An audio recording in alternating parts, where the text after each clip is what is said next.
Salut, moi c'est Giaco. Et si vous streamez, vous devriez éviter ce genre de micro. Lors de l'achat de votre premier micro pour vos vidéos, il peut être difficile de savoir lequel acheter, noyé sous les différentes catégories et références de microphones. Dans le domaine du stream et de la vidéo, c'est souvent les microphones large membrane USB comme XLR qui l'emportent, reprenant les caractéristiques et le look des micros utilisés en studio et en voix off. Ce choix n'est pas sans fondement, cette catégorie proposant la meilleure qualité et fidélité sonore. Cependant, comme de nombreuses choses dans l'audio, c'est plus compliqué et nuancé que ça. Les microphones à large membrane souffrent de nombreux inconvénients qui posent problème dans de la production audiovisuelle comme vous et moi. Dans cette vidéo, je vous propose donc de faire le tour des problèmes de cette catégorie de microphones en prenant l'exemple du SE Electronics X1 afin de vous éviter des achats regrettables. Commençons donc par une petite mise en situation. Il fut un temps où Giaco n'avait qu'un microphone USB sans son Météor acheté à 50 € sur Amazon et que son contenu n'était ni écrit ni fourni en propos. Sale passé.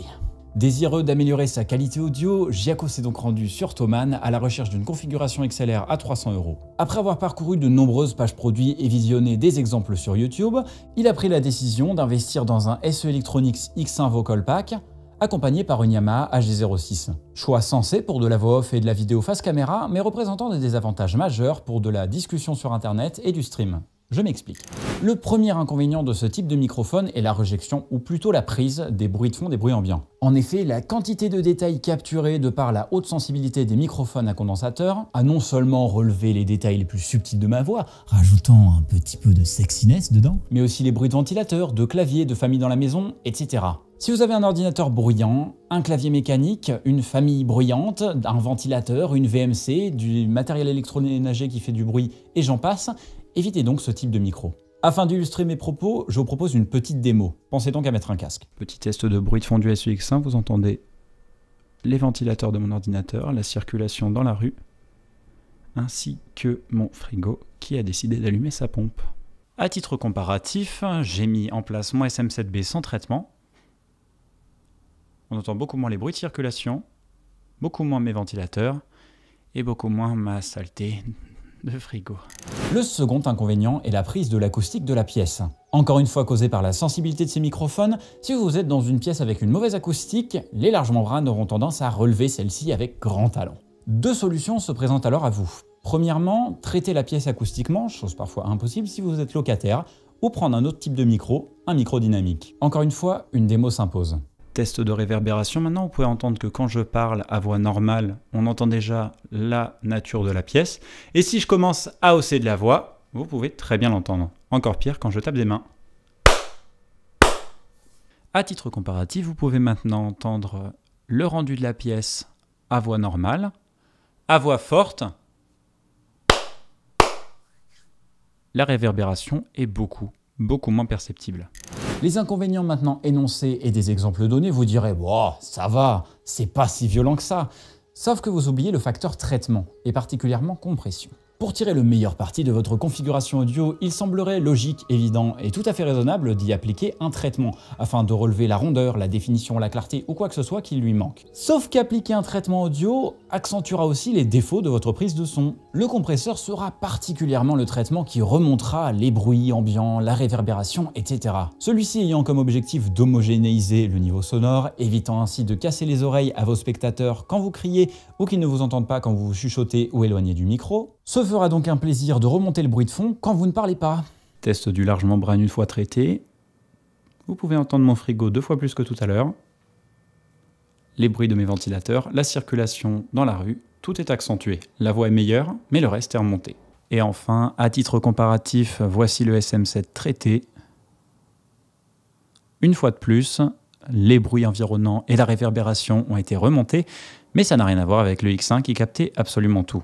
Quel micro choisir alors? Une fois de plus, c'est la catégorie des microphones dynamiques qui répondra le mieux à des besoins de prise de voix isolée. Ceux-ci, basés sur le principe d'une enceinte inversée, sont ceux utilisés en radiodiffusion et sur scène de par leur prise minimale, des bruits ambiants et de l'acoustique, réduisant ainsi les risques de l'arsène. Attention, je ne vous dis pas d'acheter un SM7. Il existe d'excellents micros dynamiques aux alentours des 150 € qui feront un excellent travail. Le PodMic et le SEV7 dont j'ai parlé précédemment sont deux excellents microphones dans leur gamme de prix qui garantiront une prise de voix claire et intelligible, quelle que soit l'acoustique et les bruits dans votre pièce. Cependant, tout n'est pas parfait, et les microphones dynamiques, étant beaucoup moins sensibles que leurs congénères à large membrane, exigeront une plus grande amplification pour obtenir un niveau sonore équivalent. Pensez donc à investir dans une interface audio avec des préamplificateurs de qualité.